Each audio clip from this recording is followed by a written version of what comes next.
Hey folks, this go-to session, I wanted to talk to you for just a couple of minutes about your camera movement that you will encounter in your project for week 3 under the pace and camera movement assignment. Um, as you are moving through this course, I'm hoping that a big picture is becoming clear to you about um, the ideas that in advanced cinematography are trying to um, work with, define, explore, and ultimately become part of our working style or approach to creating films. In week 1, I wanted you to get a sense of your lens choices for maybe the first time since you started in this curriculum, about how you can achieve similar results with different lenses and yet have completely different results that have either psychological or technical or sometimes literal effect on how the viewer experiences your shot sequences.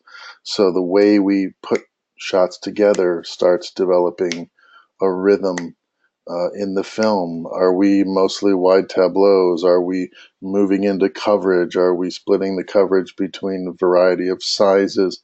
Are we telling the story with inserts? Um, how is our visual language setting the rhythm of the film that the editor is going to pick up on later in post-production when they're assembling the final narrative? Um, week 2, we talk about tone. So we talk about how your lighting can now support the story in nonverbal ways that will give the viewers visual clues, subconscious suggestions of what sort of mood is being rendered here or on display here, and guide the viewer into this this tonal experience that is the intent of your script. So now week 3, we have another convention that we can resort to when our lenses and our lighting is doing all that it can do, when it's contributing as much as it can without becoming over the top or without calling attention to itself, or without going outside of the bounds of what is appropriate or called for by the script. We can start to resort to another convention, one that I like a great deal, which is starting to move the frame around. We start to now get the idea that we can create a sense of pace in the tempo of a shot sequence or in the tempo of a film by how we move that frame through the world that we're asking the viewer to participate in. And I think that's important to understand, that it's us trying to get the viewer to accept and participate in the story that we're telling them. And one way to do that, of course, we did it with lenses. We got in close with wide angles. We got out on long lenses and we shot compressed. We did it with our lighting, what we want them to see, what we don't want them to see. Now we want to move with the action and we want to make the viewer feel as though they're a part of what's going on. Give them a sense that the story is, they're being pulled along into the story with the actors and all of the circumstances around the story. Um, so, understanding that you guys have limited resources and access to equipment that can help you achieve some of these technical activities on a grander scale. I know that I've asked you to watch some videos that just show you some pretty interesting gear, and I'll bet you'd love to get a shot at some of that stuff, the hybrid dolly in particular. Um, but sometimes you have to work within the confines of what you have available. Okay, and so one of the most interesting techniques, and oddly enough, when the cinema verite movement started gaining momentum in this country in the mid 70s, like with the John Cassavetes movement and so forth, when the interactive frame and the moving camera, the dynamic or the organic quality of a moving camera that was part of what was going on, started to catch on, the most effective way to achieve that look and that feel was with a handheld camera. So the idea that you have to have a 100-foot techno crane from Panavision or a hybrid 2 dolly from Chapman or a Steadicam from Tiffin is not necessarily the truth. What you need is a strong sense of what the story is about, a really good idea within yourself and in collaboration with your director about how the frames that you're going to shoot are going to contribute to that story idea, and then being good with the tools that you have at your disposal. And if it's nothing more than two hands and two eyes and a good grip to follow behind you with handfuls of your shirt to make sure you don't bump into the set or fall over or trip off a curb, if all you have is a little bit of help and two hands and two eyes, you can still get good shots. Okay, if you have to resort to handheld, I just wanted to give you a couple of quick pointers and a couple of things to think about. Um, if you're going to work handheld, you got to get these two guys and these two guys to work as one unit. Okay, I don't know if any of you golf or whatever, but it's a hard concept sometimes for people to understand, especially if they come from a baseball uh, situation. How two hands together on one apparatus like a stick or a club or a baseball bat have to work in tandem to get everything to move with fluidity and with accuracy. And so when you're hand holding a camera, you have to think of the camera now as your baseball bat or your golf club or whatever. It's the tool that you're going to have to move through space, and you're going to have to work with it as you do so. So you're going to have to grab it in such a way that's going to allow that to happen and allow all the translation of movement into the camera without the extra extraneous action of one arm moving in contrast to another arm in a different direction, or too much shoulder or trunk rotation when your legs are moving, or whatever it is. You got to start thinking about locking it all up and making your body one piece of gear that holds the camera and moves with 2 feet. Okay, so whatever you've got to work with, and this is a Blackmagic pocket camera. Take your camera. I know you guys have a nice handle on the side of the Sony that you can grab right onto and rotate if you have to. Figure out where you always have to have the lens in a neutral position. So start there. Put the lens in a neutral position, and you decide: do you have a tendency to want to hold it higher or lower than your center of gravity? Okay, figure out where that is, and then rotate that handle accordingly. Okay, I usually hold the lens about in the vicinity of my Adam's apple, I guess, because I'm taller than most people. So if I have the camera right in here, neck height, all right, that's usually eye height on a lot of average people. So that's where I try to have the camera. And then I think about tucking my arms under and trying to hold that camera as steady as possible. Okay. Um, in the old days with regular photography cameras, before we had things like the A7S II with ISO 420,000, you had to hold the camera really steady because low light photography and slow shutter speeds meant blurry pictures. So I kind of draw on that experience when I start thinking about tucking my shoulders under and making everything a locked, symbiotic movement. But basically, all you got to do is get to a place where when you move, your whole body moves and the lens moves with you. And then if the lens is always in the neutral or zero position, when you come to 6 o'clock on your shot clock, for instance, camera's pointed straight ahead. And then just think about, what have I got to do if I move in or move out, pan right, pan left, and concentrate on giving yourself as firm a base as you can, so that as you move around, your hands are locked, your wrists are locked, your arms and elbows are locked. your spine is locked and you're doing what we call spinning on a stick or swiveling on a stick, okay? So that the only thing that's really controlling your motion are your calves and your feet, right? Am I turning right? Am I turning left? Am I moving forward? Am I moving backward? Everything is locked and stationary except my 2 feet. And whatever device you've got to use to accomplish that is entirely up to you. It's all a matter of personal taste. Like I said, if you don't have any gear at all, just a camera and a couple of hands, start with just getting a good sense of a stable base from which you can hold the camera, operate what you have to operate, okay, and still keep everything on a nice steady move.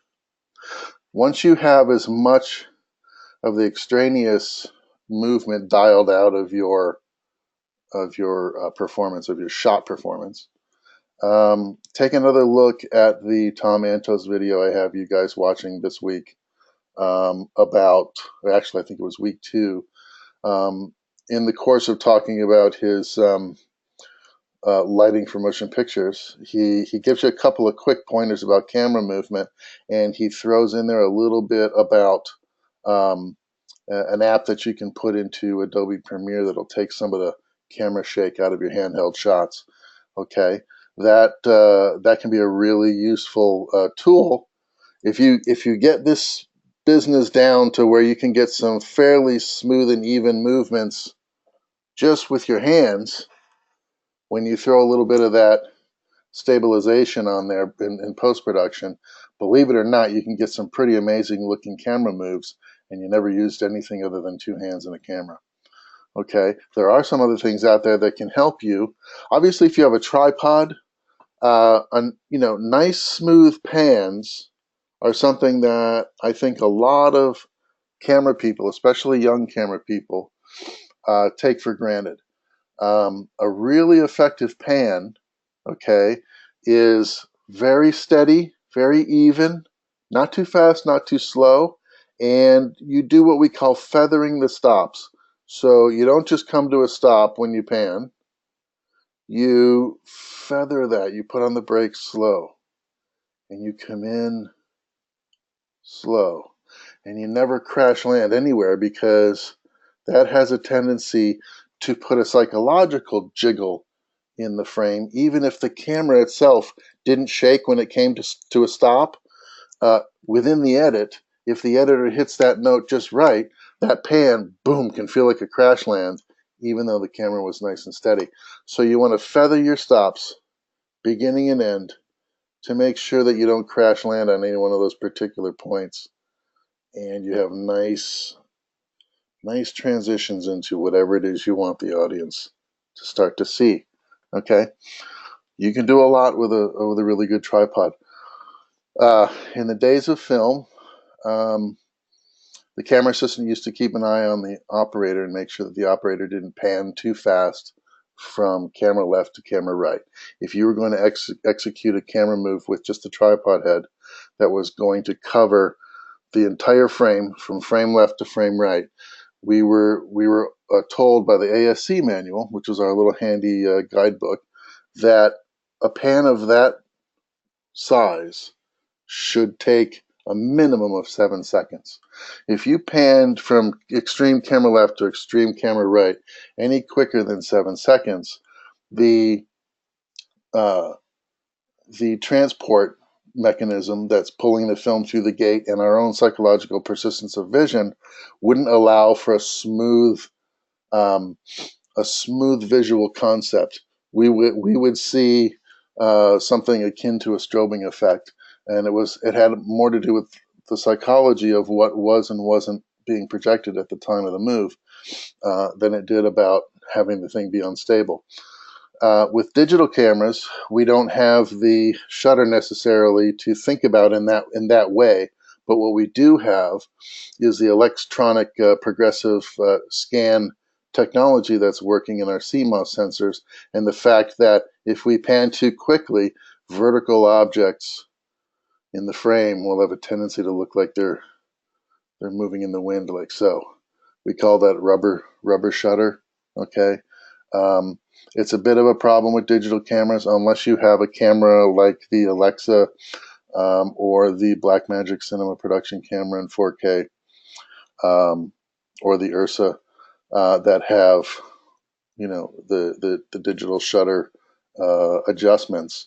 You're going to get a little bit of that jello effect if you pan too quickly across vertical objects. Now, if you can do that old school 7-second pan across a shot, you can eliminate a lot of that jello look just by keeping your pan speed down. So think about that. I know sometimes it's not practical to have a pan speed that's that slow. Sometimes, boom, you need to get into what's going on. If you're doing a swish pan like that, if you really got the action going, chances are there's going to be so much motion blur in the frame that the jello effect won't be as apparent. And hopefully the viewer will be concentrated more on the action. Maybe it's a fight or a car chase or something, and this is making sense aesthetically to what's going on. But if you're just talking about, you know, average pan shots and things, just getting story told, try to keep your pans a little slower so your shutter doesn't jello up your backgrounds. Also, uh, if you start experimenting with some stuff, I have a couple of things here that I can show you. This was a really popular rig for a long time. This is called the Fig rig, and it was developed by an ENG guy, a shooter, like somebody who shoots for like CNN or something. You know, that type of person who's shooting every day, shooting stuff every day. And it was decided that this kind of a rig gave him a nice balance. It got him in such a way that his two hands could work in conjunction, and he had really acute sense of his horizon by having his hands spaced far enough apart to where he could tell basically when he was off level. And it gives you kind of the control of a steering wheel, right? It's going to allow you to move that camera in such a way, even Dutch angles and stuff become a lot easier with something like a Fig rig because of the way it's situated ergonomically. It's like a steering wheel, right? That's the first thing I think about when I see it. Quick release kick plate on there so you can put the camera in and out of this rig really quickly. And these are pretty handy. I've used one of these for a number of years now. And if I need to get a smooth move out of this, even if I only grab it at the top and I do a walking shot like this and use it as a pendulum, like a glide cam, I can get some smooth walks out of this as well with the Fig rig. And then I just have to remember that whenever I translate from a load point at the top to a load point on the side, I have to remember about how the rig's going to sag, and you have to, you know, just work with the balance to make sure that you get your, you know, keep your camera on level. That's one possibility, and these aren't terribly expensive. In fact, you can get them used on eBay probably for, you know, 150 bucks, 100 bucks. They were about $350 when they first came out, but that was like 10 years ago, 12 years ago. You know, people get bored with stuff. They think that because it's not being talked about in the magazines that it's not viable anymore for some reason. I still use mine. I don't use it as much as maybe I should, but I have it. It's always on my cart, and if I feel like this is the right attitude or position I need to be in for the camera to do the shot, boom, I go to the Fig rig. You can also go to stuff like shoulder rigs. This one's pretty reliable deal from Burns and Sawyer. I've been using this since I was working with Varicams, and they worked really well when the HVX series cameras came out, the smaller video cameras. You can lock your arms, your mantis arms, in whatever position is most comfortable for you to get the shot. You see how it kind of puts the camera at my eye level. So if I'm using this, a lot of times I'll be doing it I'm sitting in an office chair right now, you know, with the swivel capability and the wheels so I can roll. And a lot of times interior in office sets in particular, the shoulder rig at my eye level while I'm sitting in a chair allows me to, I can pick my feet up and the dolly grip can come right behind me, grab onto my shoulders, and push me right down a hallway, and I can do whatever I got to do right from the chair. And, believe it or not, that can be a pretty effective way to move the camera, and it's really low tech. But I'll tell you what, this stuff doesn't have to be high tech for you to achieve the results that you want in a shot. It just needs to be functional. And if you think about it, a lot of these edits, what, 3, 5, 7 seconds long, you're in and you're out, okay? So a lot of times you don't need a whole lot of expensive or complicated equipment. You just need a solid base. Maybe it rolls, maybe it doesn't. A good fluid head if you just need to do nice panning. A good idea of how to hold that camera steady so that it doesn't move with a rig or with your hands. And then a good assistant that can help you move around the set, not bump into things, and keep you in focus. One last thing I want to show you, because I know that Tom talks about a DIY tube dolly solution that he was working on in that video about the cinema look, giving your videos a cinema look. And he was talking about getting a set of these. In the old days, and since I'm old school, I still refer to these as boogie wheels. Okay, when they first came out, they were made from skateboard wheels. Now most of the manufacturers are turning their own wheels on a lathe, and they get nice rubber with the right amount of compression, and they turn their own wheels because it's just as easy as buying them, and remarketing them. But the nice thing about these is you get a set of 4 of these. Now these came from Glide Shot, okay, Glide Shot Industries, and that's their website right there, glideshot.com. Okay, and what's neat about these is you need a set of 4 because you're going to put them presumably on, let's say, a piece of 2 by 4 foot plywood from Home Depot, for instance. So you need a wheel in each corner, or a set of 4 wheels in each corner. They're designed to run on either speed rail, aluminum pipe, or you can even run these on PVC, and it works pretty good. And PVC is cheap. You can just, you can buy a few lengths of that, do your shot in your scene or whatever, and then for $2 or $3, throw the stuff away if you don't need to do another camera move. Aluminum pipe is going to be a little bit more expensive. It's going to probably be the type of thing that you use over and over again to get your money's worth out of it. But the idea is you put 4 of these on a piece of plywood, and it comes with screw holes. So you just mount these things right to your plywood, and then the whole thing runs down the rails like a small dolly. And really, the only important part that you need are the boogie wheels themselves. Everything else you can buy at Home Depot and throw it away at the end of the day if you, say, for instance, flew to another town to do a shoot and you wanted to do a camera move, but you didn't want to pack and lug a bunch of gear, and you sure as heck don't want to try and take a tube dolly in an airplane and check it as baggage. What a drag.